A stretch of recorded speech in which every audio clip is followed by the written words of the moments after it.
Digital Bengali চ্যানেলে আপনাদের স্বাগত। আমরা প্রতিদিন শুনি অমুক ব্যক্তি শেয়ার বাজার থেকে কোটি টাকা কামিয়েছেন বা কেউ মিউচুয়াল ফান্ডে বিনিয়োগ করে ঘরবাড়ি বানিয়েছেন। কিন্তু আমরা যখন শুরু করতে যাই তখন আমরা ভয় পাই। কেন? কারণ আমাদের কাছে সঠিক শিক্ষা বা ফিনান্সিয়াল লিটারেসি নেই। আমরা জানি না কোথায় শুরু করব আর কোথায় শেষ। তাই আজ থেকে আমাদের চ্যানেলে একটি বিশেষ সিরিজ আমরা উপস্থাপন করব, এ টু জেড অফ ইনভেস্টমেন্ট। এই সিরিজ আপনার টাকার সাথে আপনার সম্পর্কই বদলে দেবে।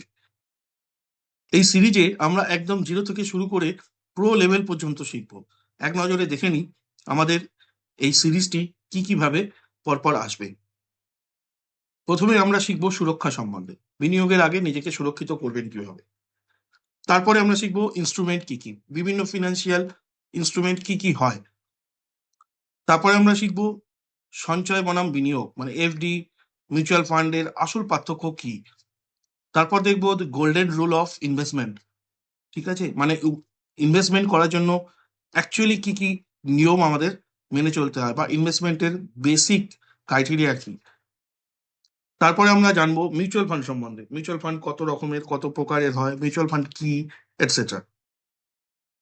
তারপরে আমরা জানবো ডাইরেক্ট স্টক মার্কেট, মানে শেয়ার মার্কেট কি, শেয়ার কি।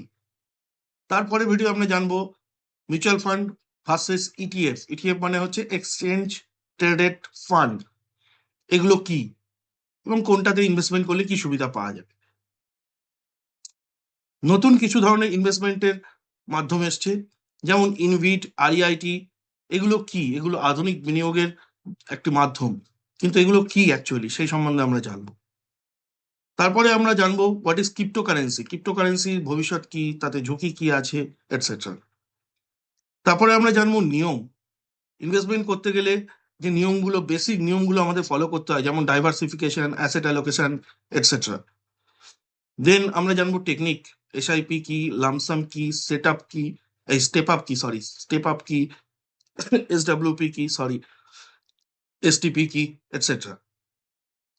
দেন প্ল্যানিং করা শিখবো, আপনার বয়স এবং গোল, যেমন ধরুন আপনি বাড়ি কিনতে চাইছেন কিংবা গাড়ি কিনতে চাইছেন কিংবা এডুকেশনের জন্য ফান্ড গ্যাদার করতে চাইছেন কিংবা সন্তানের বিয়ের জন্য ফান্ড গ্যাদার করতে চাইছেন, সেই অনুযায়ী ইনভেস্টমেন্টের একটা প্যাটার্ন কিরকম হওয়া উচিত এবং কোন ফান্ডে ইনভেস্ট করা উচিত সেগুলো দেখব।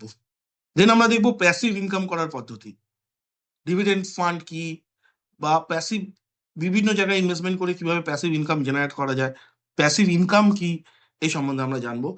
এছাড়া এই মুহূর্তে আমার মাথায় আসছে না, তাই তবু আমি বলে রাখছি, আরো প্রচুর প্রচুর ধরনের ফিনান্সিয়াল লিটারেসির ওপর ভিডিও হয়, টাইম টু টাইম আমি সেগুলো আপলোড করতে থাকবো।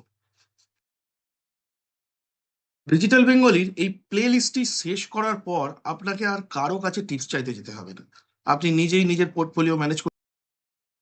আমি কোনো কঠিন ইংরেজি শব্দ ব্যবহার করব না, একদম সহজ বাংলায় আপনাদের শেখাবো। মনে রাখবেন পড়াশুনো সরি মনে রাখবেন পড়াশুনো শেষ করার পর আমরা উপার্জনের পিছনে ছুটি, কিন্তু উপার্জন করা টাকা কিভাবে বাড়াতে হয় সেই শিক্ষা আমাদের কেউ দেয় না। আজ থেকে সেই শিক্ষাই আমরা এই প্লেলিস্টের মাধ্যমে অর্জন করার চেষ্টা করব। বিনিয়োগের এই মহাযজ্ঞে আপনি কি আমার সাথে আছেন? যদি থাকেন তবে এখনই কমেন্টে লিখুন, আই অ্যাম রেডি। আপনার একটি কমেন্ট আমাকে এই সিরিজটি এগিয়ে নিয়ে যেতে সাহস যোগাবে। আগামী ভিডিওতে আমরা শিখব বিনিয়োগের আগে নিজেকে সুরক্ষিত করার পদ্ধতি। তাই দেরি না করে চ্যানেলটিকে এখনই সাবস্ক্রাইব করুন এবং ভিডিওটি আপনার বন্ধুদের সাথে শেয়ার করুন। দেখা হবে পরের এপিসোডে। ধন্যবাদ।